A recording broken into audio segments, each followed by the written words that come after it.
Before I start, make sure you subscribe to my channel. The message arrived at 9:47 p.m. sharp. Don't call or come over. We're done. Just that. No punctuation. No emotion. Straight ice. I stared at my phone for a moment, thumb hovering above reply. Years of swallowing my frustration, holding my breath, and acting blind to her manipulation came to a quiet, calm stop. I typed back, "Got it. Consider that your final request." Then I placed the phone face down. My mother always had a habit of ending everything before she ever had to face anything. She walked out on my father when I was 7. She walked out on jobs, on friends, on every person who dared to see through her. But with me, she played the role flawlessly. The devoted, self-sacrificing mother. The woman who carried everything alone. She loved telling people about her suffering. It made her the hero of every story she shared. When I was younger, I believed her.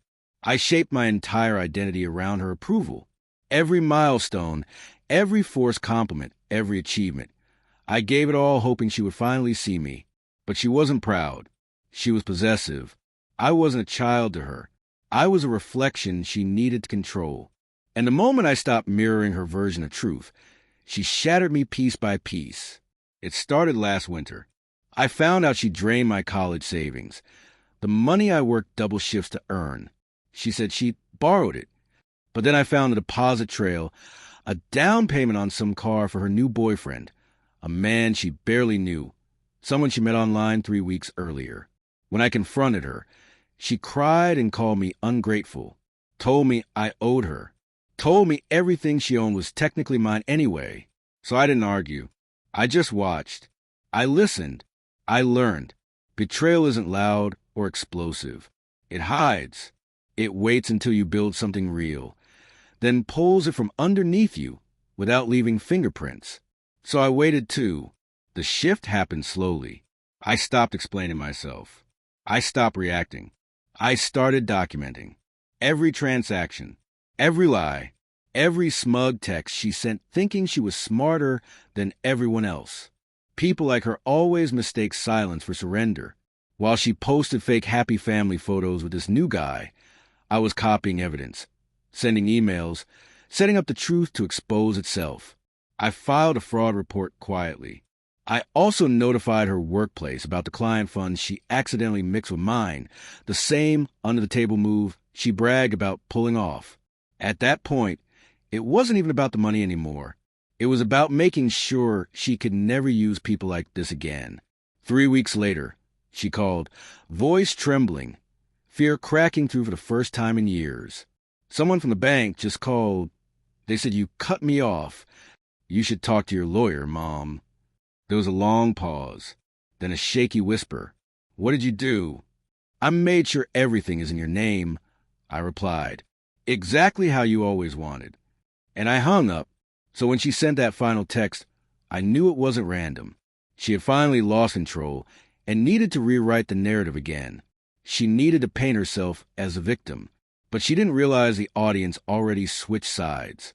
Her boyfriend disappeared the moment he found out her accounts were frozen. Her job suspended her. Her friends stopped responding once the screenshots started circulating. Funny how fast people vanish when the mask falls. That night, messages poured in. Calls, begging, accusations, promises. "You don't understand what you've done. Please, I'll fix this. Answer me." I didn't. Instead, I drove to her house. Quiet street. No lights. Curtains closed. Her car, the Corolla she bought with my savings, still in the driveway. I didn't knock.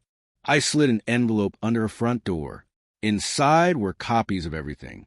Bank statements, screenshots, legal documents, and one line handwritten at the bottom. "Now you can start over, just not on my back." As I walked away, I heard the door open, then a faint, broken whisper my name, like it still held power. It didn't. Not anymore. By morning, the messages stopped. By noon, her number was gone. By night, her social media disappeared. She vanished like she always does. Except this time, there was nowhere left for her to escape. People assume revenge is fueled by rage, but it's not. It's clarity. It's rebalancing after years of warped reality. I didn't ruin her life. I simply laid the truth she buried in front of her and let it consume her. A week later, I received a letter with no return address. Inside was her necklace, the same one she'd always wear when she wanted to present perfection. The clasp was snapped. No message. No excuse. Nothing left to rewrite. And I smiled because finally she didn't get the last word. Cutting off family hurts, sure. But breathing in poison for years and convincing yourself it's normal? That's worse. So when someone asks what happened between me and my mother, I just tell them.